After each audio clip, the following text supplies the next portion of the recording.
Já, góða gestur, við þakkum Björn Ólafsdóttur kærlega fyrir þetta erindi og Jóhann Óla þarna áðan. Ég heiti Arnór Sigfússon og hef fengið þess heiðurs aðnjótandi að vera hér fundarstjóri í dag á þessum fundi sem haldinn af Fuglavernd og Háskóla Íslands og Náttúrufræðistofnunar Íslands. Og hér framundan fjölbreytt dagskrá og þetta mikil keisla, sýnist mér. Þetta mörg erindi, það vera stutt en snörp og vonandi fróðleg. Þannig að svo í lokin ætlum við að hafa spurningar. Það verður ekki spurningar eftir hvert erindi, við ætlum bara að keyra þau í gegn og svo verður tími til spurninga eftir. Og svo í lokin eru veitingar hérna frammi þar sem menn geta þá rætt saman válista fugla sem að líta núna dagsins ljós eftir 17 ára hlé, ef svo má segja. En við ætlum að bjóða fyrst velkomin. I welcome here to the floor Craig Hilton-Taylor. He's the head of the Red Data Department of IUCN, if I'm right. So welcome.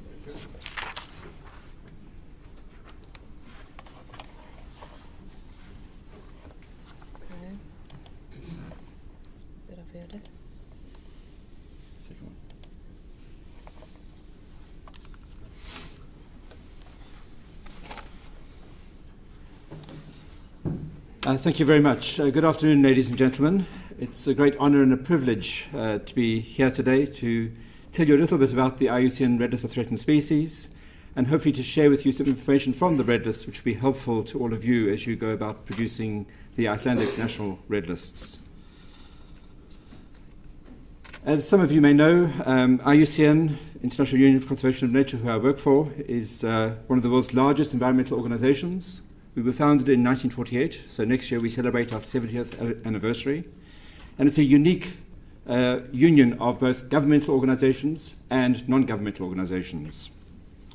Our vision is a just world that values and conserves nature, and our mission is to influence, encourage, and assist societies throughout the world to conserve the integrity and diversity of nature, and to ensure that any use of natural resources is equitable and ecologically sustainable. And I'm sure everybody in this room adheres to such a mission. Now, the IUCN Red List of Threatened Species is one of the most important knowledge products produced by IUCN that is used to help us to achieve our mission and our vision. Oops. Yes. So, what is the IUCN Red List? Well, it's the world's most comprehensive information source on the extinction risk of plant, animal, and fungi species. It's a compilation of the information on the conservation status of species at the global level, and it's based on the best scientific information that is currently available.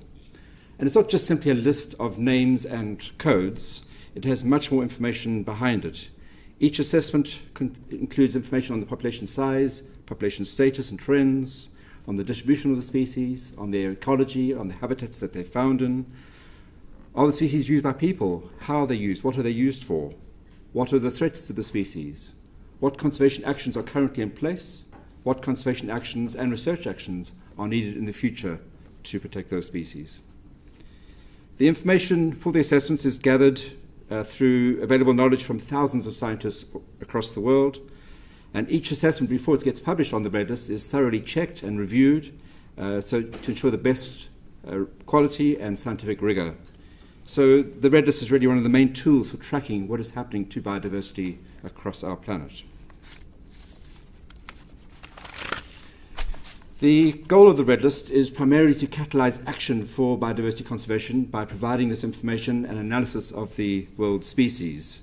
Not only for the species themselves, but also for us people, for humanity, because our own survival depends on the species that underpin the very fragile life support system of our planet.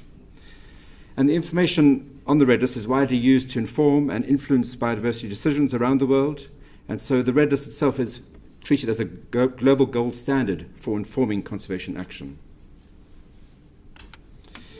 We've had quite a long history with the process, and really just over 50 years ago, a handful of visionary conservationists came together, led by Sir Peter Scott, and they initiated the production of what was termed then the Red Data Book. And that very much built off a process which started shortly after IUCN was formed in the 1950s, where it was a card index system documenting threatened species around the world. But the first comprehensive list of mammals and birds was only compiled in 1964 and published publicly, so it was the first time that the public were able to access this vital information. Then in 1988, the birds were the first taxonomic group to be comprehensively assessed, and this work was done by our partner. At that time they were called the International Council for Bird Preservation, what today is BirdLife International, and so it's very appropriate that this event is being hosted by Fuglaverndar, which is a BirdLife partner here in Iceland. In 2000, we moved the Red List from hard copy publications to the internet to make it much more readily accessible. We moved into the world of popular publications and into social media. And then 3 years ago, we celebrated 50th anniversary of the Red List, and it's just growing from strength to strength since then. So what does the Red List actually tell us? So the assessment itself is a risk, it's an estimation of the extinction risk of a species. So what is the likelihood of a species becoming extinct in the near future, given what we know about its current population trends, about the range of the species, about current or projected future threats? And it's very important for both the global Red List and even for national Red Lists to recognize if you use this methodology, the Red List itself is not a list of priority species for conservation action. So there may be species on the global Red List or even on the Iceland National Red List which may be listed as endangered or critically endangered. Those species may not be on the priority list for conservation attention for a variety of reasons. Likewise, there may be species that are listed as near threatened or even least concern, which could be treated as high priorities for conservation action. So when you're doing a Red List, we have the global Red List, there's a national Red List, then there should be another step along the way to determine what those priorities are, and there's a whole range of other factors that come into play. Other biological attributes of the species. Is it a very unique evolutionary clay that you want to conserve? What about financial considerations, cultural, logistical, ethical, social? All these kinds of factors have to come into play when you set your conservation priorities. So you have your national Red List, you then have a separate list of priorities based on all those other attributes that you want to use, and that then feeds into the national legislation or into the global legislation. You don't just go from the Red List to legislation. That's a very fatal mistake to make. So how do we go about assessing extinction risk? Now, some of you here will know all about the Red List system and how it works, but some of you are probably very new to it and don't know what we're talking about. So I'm just going to give you a different analogy of a hospital casualty department. So in a casualty department, it's sort of first come, first served situation. People just don't walk in the door and get help straight away. The staff, the nurses and the doctors working there have to make critical decisions every day. So they've got a room full of people, all with showing different symptoms and conditions, and they have to look at them and survey them very quickly, just based on very simple parameters to decide who needs treatment urgently and who can wait a bit longer before they're seen by a doctor. So that's the system, and this is what they call triage in a casualty department. So you have a set of criteria. Is the person walking? Are they breathing? What's their respiratory rate like? Is their blood circulating properly, or do they have open wounds with blood gushing out? And you walk through a decision tree, and you then prioritize your patients as to what category they should be, how soon they should be dealt with. And of course, we've got a room full of patients. You have to continually monitor what's happening because their situation may suddenly change. The person sitting there, suddenly their condition deteriorates rapidly, they fall unconscious, and so they move up the priority list. So you're constantly having to monitor the room.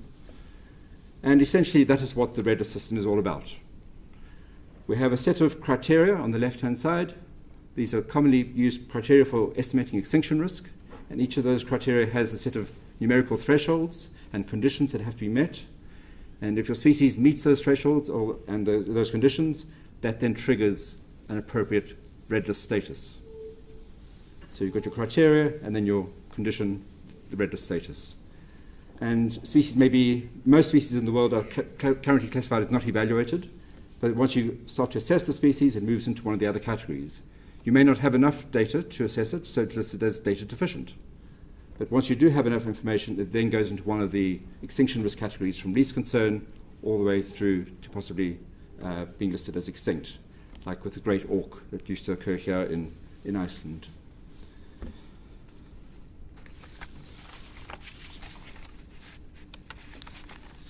So when we list species on the Red List, each assessment tells us where the species is found in the world, what habitats it occurs in, what threats it's facing, what's been done or what can be done to help save that species, whether species use it for food, for medicine, for raw material, for even as pets in the case of this parrot. And the information is not only just for the threatened species, it's for every species that gets listed on the red list. Even the least concerned species have all this level of information because that's really important for conservation planning. Who's involved in this process? Well, there are three different groups of people. Firstly, myself, being in the Secretariat, we're part of the Global Species Program. We coordinate the process. Then we have a network within IUCN called the Species Survival Commission of 10,000 species scientists that do lots of the assessments. But then we also work in partnership with a number of other conservation organizations. Just to illustrate the SSC, the Species Survival Commission, this is just a range of the logos of some of the 120 plus specialist groups. So, for example, we have a specialist group just on the African elephant with 300 people working on African elephants. And then we have a much smaller group of about 100 people working in the orchid specialist group dealing with 30,000 species. We have an Arctic plant specialist group, so some people in this room may be members of the Arctic plants specialist group, which works very closely with CAF. So there's a whole range of different people and expertise spread across the world that are involved in the process. The Red List Partnership involves a number of conservation organizations, so you see BirdLife International are a key partner there. So it's a number of conservation bodies, research institutions, and university departments, universities that help us with some of the heavy lifting in terms of the statistical analyses and research work that has to be done around the Red List.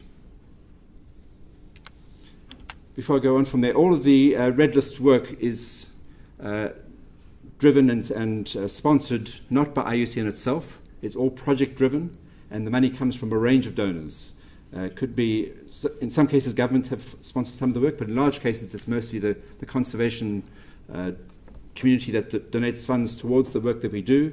But more recently, we're trying to move into the private sector. So currently, we have a large grant from the Toyota Motor Corporation, who are helping us to add on another 28,000 species onto the Red List in the next few years.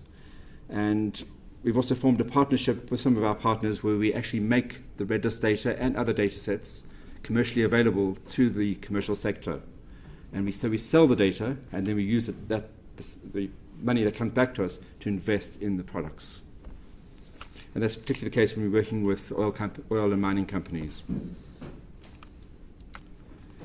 The Red List partners have developed a Red List strategy, so we know exactly what we're doing, and the strategy runs to 2020, and it's very much in line with the Global Biodiversity Strategy under the Convention on Biological Diversity, and links to the Global Strategy for Plant Conservation, and very much aligned with the current decade of biodiversity that we're in.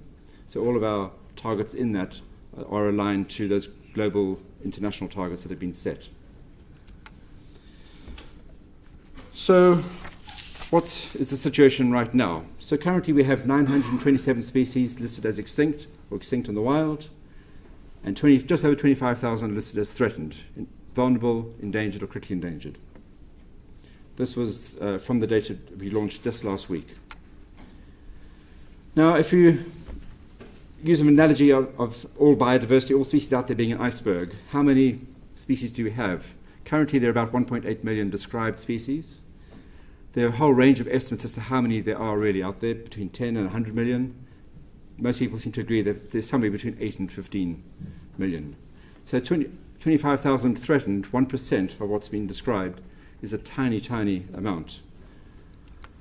But even then, when you look at how many species we've actually looked at, we've looked at just under 88,000 species worldwide. We've actually assessed them, so we've only assessed 5% of described species. So we're really looking just at the very, very tip of the iceberg.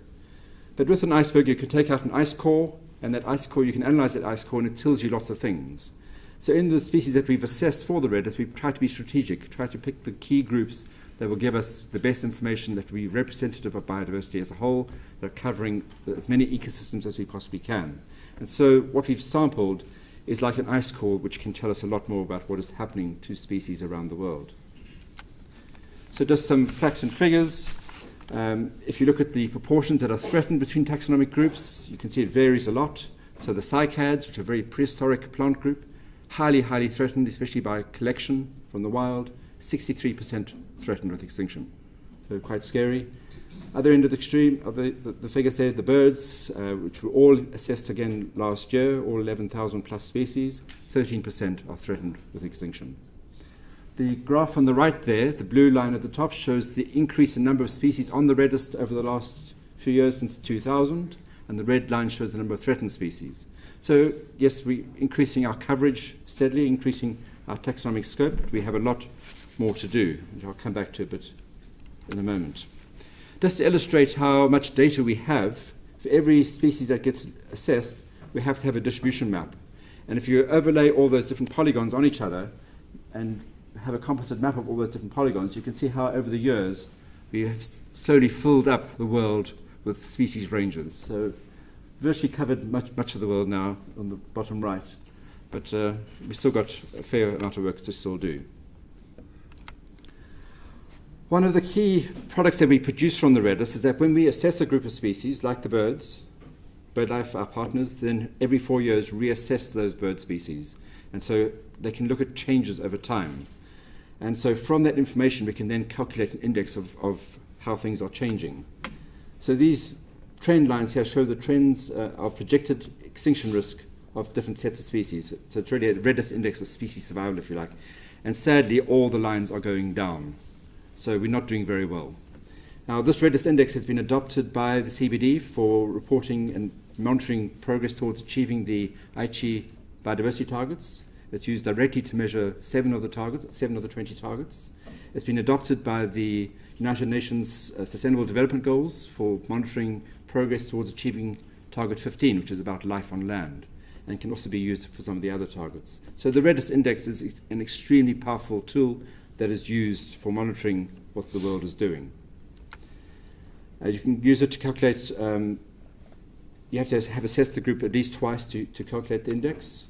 And it's really looking at the proportion of species that are moving between categories based on genuine reasons. So either they're genuinely improving in status because of conservation action, or they are deteriorating because of increasing threats to the species. So we exclude any changes that are brought about because of changes in taxonomy, better information, or incorrect survey methods. Those kinds of things are taken out of the equation. It's purely based on genuine changes in status. But we don't just focus on the negative. It's very important to focus on the positive, otherwise it can be very doom and gloom and very depressing. And so every update that we produce, we try to show the good news stories, and every few years we produce analyses to see what's happening to species. So in 2010, just before all the parties to the CBD met in Nagoya in Japan, we did an analysis to see how we were doing. And that analysis showed that amongst the mammals, that there were 37 genuine improvements in status, and that 5% of mammals had increasing populations. And looking at the birds, BirdLife International showed that 16 species had been prevented from going extinct because of conservation efforts. So it's always good to highlight these kinds of stories, and you see the humpback whale, which is one of the real success stories where there's been a great recovery in the humpback populations. Another example, if you look at the red list index for the ungulates between 1996 and 2008, the black line shows what was observed, but if you took out all the conservation actions that had taken place around those species, what we would have seen is the effect of that red line. So things would have been 8 times worse. So it shows that conservation does work. We know what to do, and if we do it right, things can recover and turn around. And really what we have to do is ramp up that process and get it repeated across the world, across many, many more species. How is the red list data used? Well, it's used in many, many different ways, both globally and even the national red lists are also used in similar sort of ways. So it's used to inform policy through conventions like the Convention on Biological Diversity, through CITES, the Convention on Trade, Convention on Migratory Species, Ramsar, IPBES, a whole range of these different multilateral environmental conventions. It's used to guide scientific research. It highlights areas where there's data deficiency and you need to do more research. It's used for monitoring and measuring trends and impacts, like with the red list index. It's used extensively for resource allocation. So, for example, the Global Environmental Facility, which is the world's largest international funder for environmental protection, they use the red list data combined with other data sets to determine how it allocates the $1 billion that it has in its fund to developing countries. So the red list feeds directly into that process. In fact, we've just finished an analysis for the GEF with all the new latest red list data to update their allocation process. So it's a very powerful tool in that regard. It's used for informing conservation planning and setting conservation priorities, identifying key biodiversity areas or important bird areas, if you like, identifying areas where you need new protected areas. It's widely used for improving decision making, and this is where we're trying to get better connection with corporations and businesses, and we're slowly getting them now to start using the red list data, whether it be globally or even nationally, when they make their key business decisions. So the red list, whether it's national or global, can be used to identify potential risks and opportunities for the corporate sector. And once they have a project, they can then use the red list data to monitor and support on-site management. A really key part is the awareness and education aspect. This is one of the key roles of the red list as a communications tool, and it really helps to highlight the importance of biodiversity and healthy ecosystems to the public and the private sector and to politicians. And sadly, the minister has now gone. But one of the key strengths of the red list is it doesn't just focus on threatened species, it also focuses on other species, data deficient species. So those are the ones where we need to do more research, but also species that are least concerned or near threatened. So it's not just on one set of species, it's across the whole range. The red list is also used culturally. There are more and more books, artworks, pieces of music being produced that are inspired by species that are appearing on the red list. This is part of the outreach program. We've teamed up with zoos and aquaria around the world to use the red list logo and red list information on their signage, and you see the red list branding. So more than 90 zoos around the world use the red list branding, and those zoos have over 700 million visitors a year. So by targeting that audience, we are really getting that conservation message out to a very, very wide audience. But I mentioned earlier on that we've only just touched the tip of the iceberg in terms of how many species we've assessed. And several years ago, colleagues of mine came together and published a paper saying if we want to have a good representation of biodiversity that covers all the major ecosystems of the world, we need to get 160,000 species on the red list assessed. And so that is our goal, to get to 160,000 by 2020, 3 years' time. So it's a big challenge. We're up to 87,000 now, nearly 88,000, but we're pushing hard now to get to the 160,000. And this is where the linkage to national red lists really comes into play, because lots of countries around the world are producing their own national red lists, and we are trying to encourage communication between the scientists doing the global list and the scientists doing the national red list so that they share information, that it feeds in both directions, and that any endemics from a country can then feed up and be put into the global red list. So we hope with the Icelandic process that any endemics from here would be fed into the global process, and also any new information from here would be fed into the global assessment process. The global IUCN red list very much provides the global context for conservation, but we recognize that conservation action happens at a local context. And so this is where the national red list comes into play and to help decide on conservation planning and action in the country, but it can be done within the context of the global listing. The global IUCN red list feeds into international legislation, whereas the national red list feeds very much into national legislation, bearing in mind those caveats I said before. Funding mechanisms, safeguards, certification schemes, both kinds of red lists are used in both places. Raising awareness, national red list and global red list have an equal role there. Monitoring, really important if countries are going to monitor how they're doing in terms of conserving biodiversity to report on their progress to the CBD, they need to have a national red list, they need to have monitoring systems in place so that they can report accurately when they do their country status reports to the CBD. And it's really important with the national side that when you're looking at cross-border or collaboration with neighbouring countries, that you can look at your red list and know what's happening with populations that are shared with other countries nearby. So the whole range of synergies between the global and the national red list, which are really important and which we need to build on. Now, the widespread loss of tropical forests, the degradation of coral reefs, and the overarching impact of climate change, which is a very real threat, which is evident here in the Arctic, are not crises of the future. They are staring at us in the face right now, just like this western lowland gorilla is staring at all of you. So although often the bearer of bad news, the global red list, the national red lists, they stand in a very positive position because they are the starting point for conservation action. So within IUCN, we must continue to invest in our global tool.